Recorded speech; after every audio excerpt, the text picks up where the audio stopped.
This folder contains 47 documents, 47 attempts to explain why 12 people living in separate apartments across 6 different cities all reported the same impossible thing. A presence, a visitor, someone who was always there, but never seen. The first report came from Leningrad, February 1982. A woman named Svetlana Romanova filed a complaint with building management. Not about noise, not about theft, about someone living in her apartment who wasn't her. I can hear him breathing at night. I wake up and the chair by the window is warm. There are 2 coffee cups in the sink, but I live alone. When I come home, the air smells like tobacco, but I don't smoke. My neighbor across the hall says she sees my lights on when I'm at work. She says she hears 2 voices through the wall, but when I'm home, there's only me. Building management dismissed it. Stress, overwork, the usual explanations. But Romanova was a records clerk at the Admiralty. Clearance level 3, reliable. No history of psychiatric issues, no alcohol problems. The complaint was forwarded to local militia, who forwarded it to the 2nd Chief Directorate. Standard procedure for state employees exhibiting unusual behavior. The investigator assigned to the case was Senior Lieutenant Gennady Volkov. His initial report is 3 pages long. Professional, thorough, dismissive. Subject appears rational and coherent. Apartment shows no signs of unauthorized entry. Locks functional. Windows secured. No evidence of cohabitation. Recommend psychiatric evaluation and reassignment to less sensitive duties. The case should have ended there, but Volkov included something else in his file. A note. Handwritten. Not part of the official report. Subject insists she can feel him watching her. Says he moves things when she's not looking. A book she left on the table is now on the shelf. Keys that were in her coat pocket are on the kitchen counter. She keeps a diary, records every incident. 43 days, 43 entries, all consistent, all impossible. The diary was seized as evidence. It's in this folder. The handwriting deteriorates over time. The early entries are neat, controlled. By the end, they're barely legible. March 5th, he used my toothbrush. It was wet this morning. I live alone. March 9th, the shower was running when I came home. The bathroom was full of steam. No one was there. March 14th, I found a hair on my pillow. Dark, coarse, not mine. I'm going to burn it. I burned it. March 18th, he ate my food. Half a loaf of bread gone. I didn't eat it. I know I didn't eat it. Volkov closed the case 4 weeks after opening it. Romanova was transferred to archive duties, low clearance, no access to sensitive materials. The file was marked resolved and sent to storage. That should have been the end.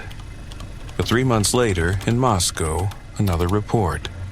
Different city, different person, identical complaint. Dmitry Sokolov, electrical engineer, lived alone in a communal apartment on Tverskaya Street, filed a complaint with his building's party representative. Someone is living in my room. I never see him, but I know he's there. Things move. Food disappears. The air changes when he's near. Cold. Pressure in my ears, like before a storm. My roommates say they hear me talking to someone late at night, but I live alone in my room. No one else has a key. The party representative reported it to the KGB. The case went to Captain Irina Lebedeva, counterintelligence. She interviewed Sokolov 6 times over 2 weeks. Her reports are in this folder. They're careful, precise, increasingly uncomfortable. Subject maintains consistent narrative across all interviews. No contradictions, no signs of delusional thinking. However, claims are impossible to verify and impossible to believe. Subject has begun sleeping in the hallway, refuses to enter his own room after dark. States that the presence is stronger at night, that he can feel it breathing. Lebedeva did something unusual. She requested access to previous cases with similar parameters. That's how she found Romanova's file. That's how the pattern started to emerge. She wrote a memo, marked urgent, sent to her department head. 2 separate subjects, no connection, no contact, both describe identical phenomenon. Both exhibit consistent, credible behavior until the primary claim. Request authorization to expand investigation. Authorization was denied. The memo came back with a single line written across it in red ink. Coincidence, psychological contagion, close both files. But Lebedeva didn't close the file. She kept investigating, quietly, off the books. She found 4 more cases: Minsk, Kiev, Novosibirsk, Vladivostok, all filed within the previous 18 months. All dismissed as psychiatric cases, all describing the same thing: an unseen presence, a neighbor who wasn't there. The reports are filed by date in this folder. Reading them in sequence creates a pattern that the original investigators never saw, because they never saw them together. Galina Fedorova, Minsk, schoolteacher. I set the table for 2 now. I don't know why. It feels rude not to. He's always here. I just can't see him. Pyotr Kashin, Kiev, factory supervisor. The bed is always unmade on both sides when I wake up. I sleep alone. I know I sleep alone.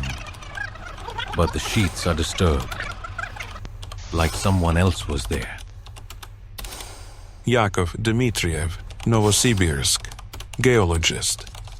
I bought extra groceries yesterday. I don't know why. I just felt like I needed to. For him. For whoever he is. The groceries are gone this morning. All of them. Anzelika Morozova, Vladivostok, radio operator. I heard him sneeze yesterday, clear as anything, right behind me. I turned around. Nothing. Empty room. But I heard it. I know I heard it. 7 cases. 7 cities. 7 people who had never met, never spoken, never even lived in the same region. All reporting the same impossible thing. Lebedeva compiled everything into a single report. 22 pages. She titled it, The Neighbor Phenomenon. She submitted it to her superior in July 1982. The response came back 3 days later. Not from her superior, from the 5th Directorate. Ideological Counterintelligence. The response is in this folder. It's brief. Report received. Investigation terminated. All related files to be transferred to Special Archive 7. Officer Lebedeva reassigned effective immediately. This matter is closed. Lebedeva was transferred to a weather monitoring station in Murmansk. She never worked another counterintelligence case.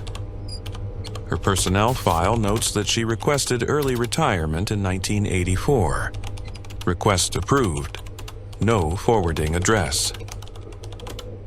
But the cases didn't stop.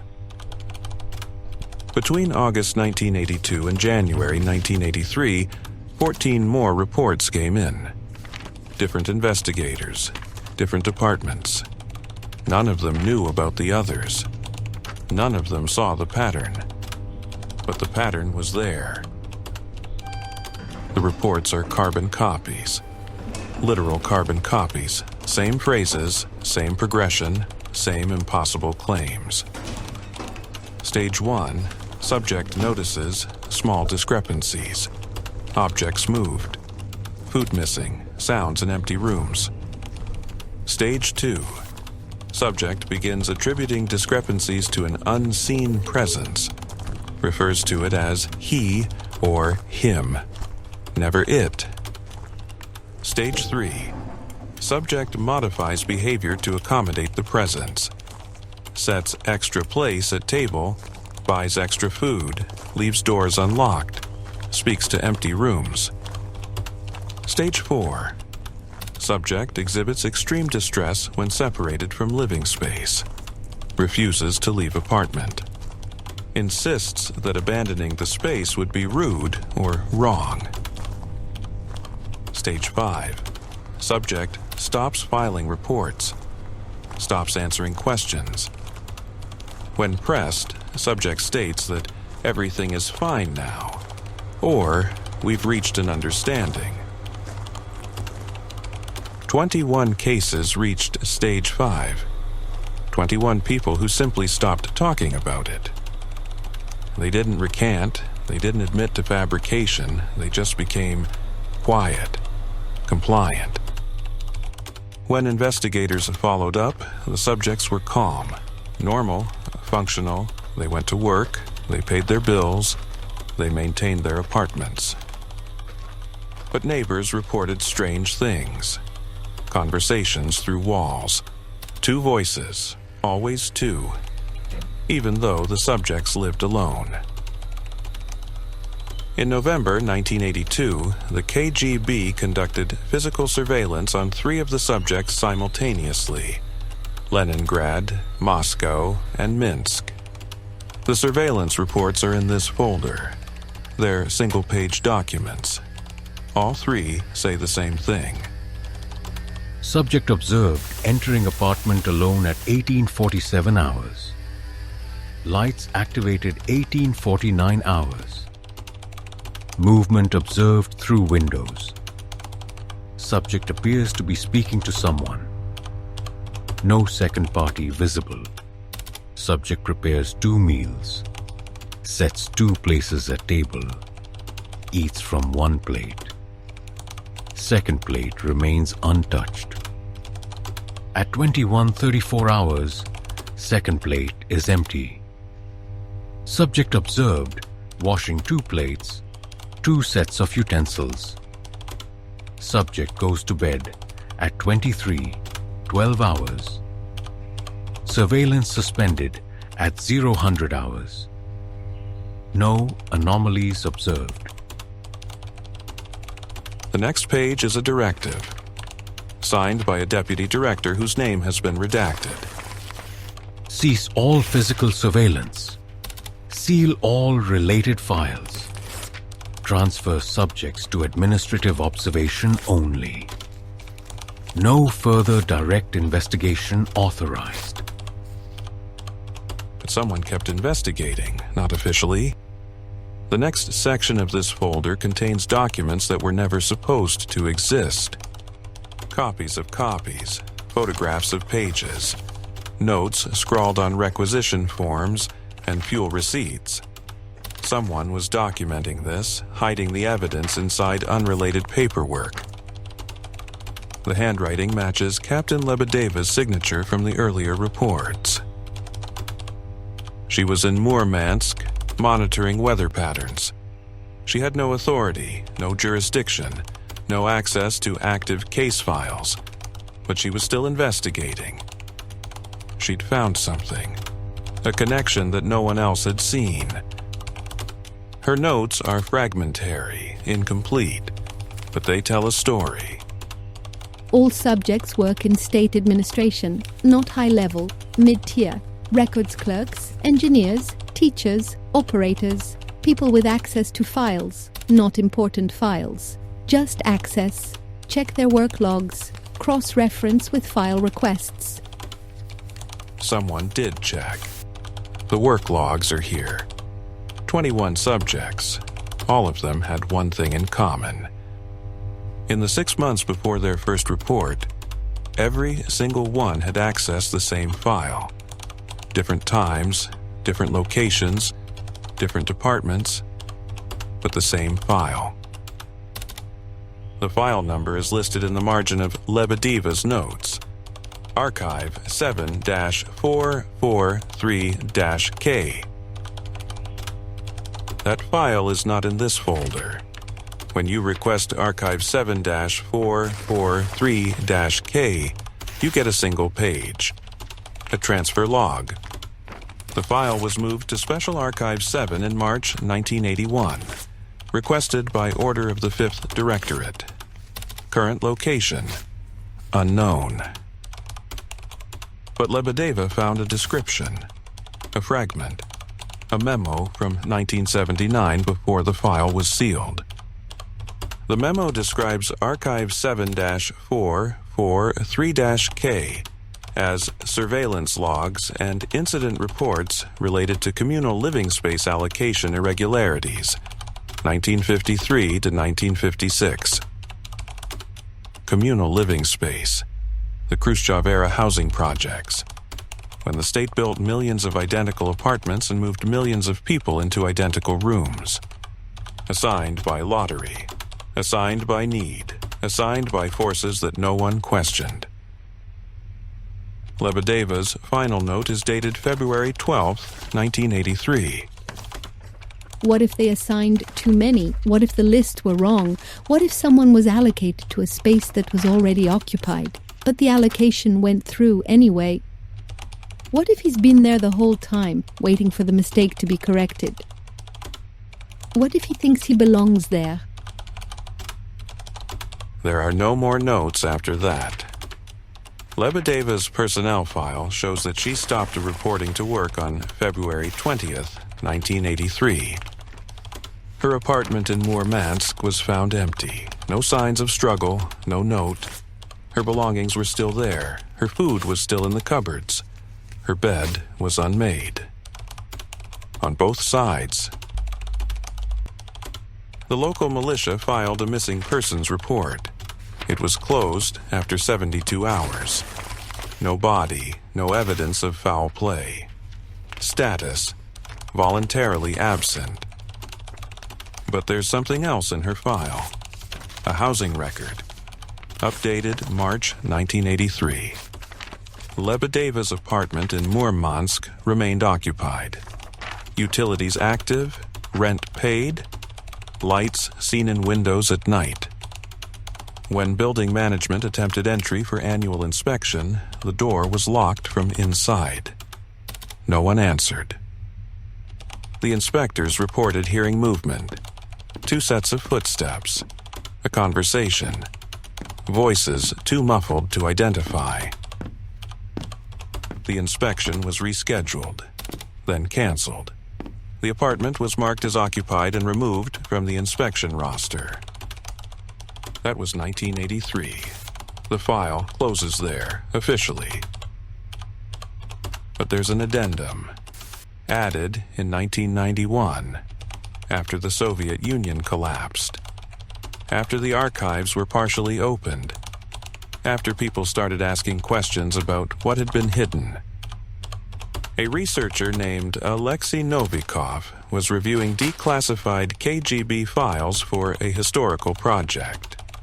He found references to the neighbor phenomenon in a budget allocation report. Curious, he requested the full case files.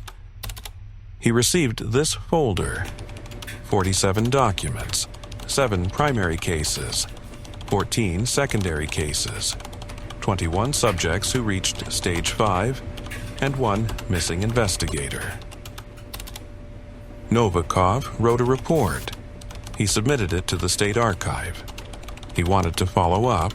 He wanted to find the subjects, see if they were still alive, still in their apartments, still living with their unseen neighbors.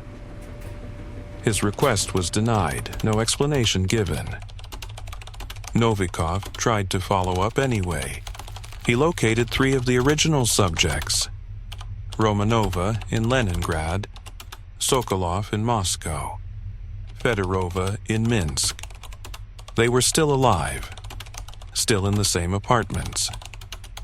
He sent letters, asked for interviews. 2 letters came back marked, "Return to sender, no such resident."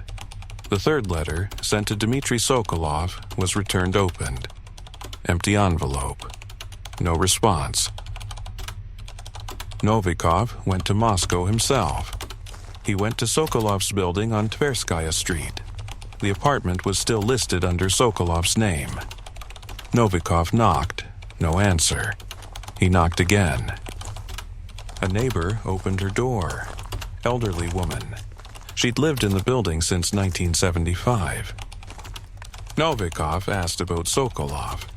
The woman nodded. Oh yes, Dmitri, he still lives there. Quiet man. Keeps to himself. Well, to themselves. Novikov asked what she meant. The woman looked confused. Dmitri and his roommate, I hear them talking sometimes. Dmitri's voice and the other one. I've never seen the roommate, never seen anyone go in or out except Dmitri, but there's definitely 2 of them in there. You can tell, the way the apartment sounds. 2 people, always 2. Novikov asked if he could speak to Sokolov. The woman shook her head. He doesn't like visitors. Says it makes his roommate uncomfortable. I asked him once, years ago, why I never see this roommate. He just smiled and said, "He's shy. He doesn't like to be seen." I stopped asking after that. Novikov filed a final report. It's the last document in this folder, dated August 1991. I believe the phenomenon is ongoing. The subjects have not recovered. They have adapted. They continue to live in their assigned apartments, exhibiting behavior consistent with cohabitation, despite living alone. I recommend further investigation. I recommend interviewing the subjects. I recommend a full psychiatric evaluation and, if necessary, relocation. The response came from the Russian Federal Archive Service. 1 line.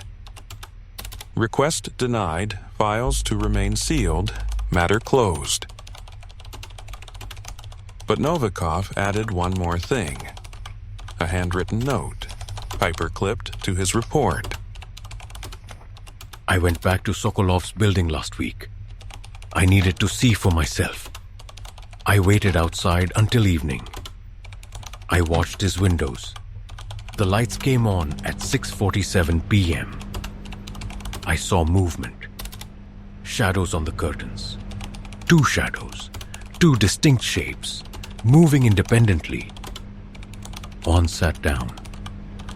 One stood by the window. I could see them both clearly, but Sokolov lives alone. The housing records confirm it. 1 resident, 1 name. 1 key, but 2 shadows. I watched for 40 minutes. Both shadows remained. Both moved. Both existed. I don't know what to call this. I don't know what it means. But I know what I saw. The note is dated September 3rd, 1991. There's nothing after that. Novikov's name doesn't appear in any other archive documents. His personnel file at the State Archive shows that he resigned in October 1991. No reason given, no forwarding address. His apartment in Moscow was found empty, belongings still present, food in the cupboards, bed unmade on both sides. The apartment remained on the housing registry, marked as occupied, utilities active, rent paid automatically from Novikov's bank account.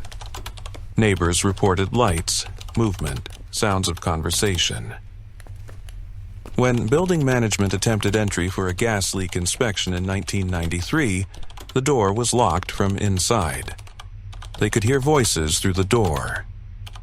2 voices. One they recognized as Novikov's. The other was unfamiliar. Calm, patient. The inspection was canceled. The apartment was marked as occupied, removed from all future inspection rosters. It's still listed that way. Occupied. Current resident Alexei Novikov, +1. This folder contains 47 documents, but I keep finding more. Last month, a housing complaint from Krasnoyarsk. This week, a militia report from Samara. Always the same, always identical. Someone living in an apartment where they shouldn't be. Someone who's always there but never seen. Someone who was assigned to that space a long time ago and never left. The files keep coming. The pattern keeps repeating. And somewhere, in 47 apartments across 11 cities, people are setting 2 plates at dinner. Speaking to empty rooms. Living with neighbors they cannot see. Because the neighbor was always there. From the beginning. In the records. In the allocation lists. In the system. They were assigned that space. Legally, officially, permanently. And they're not leaving.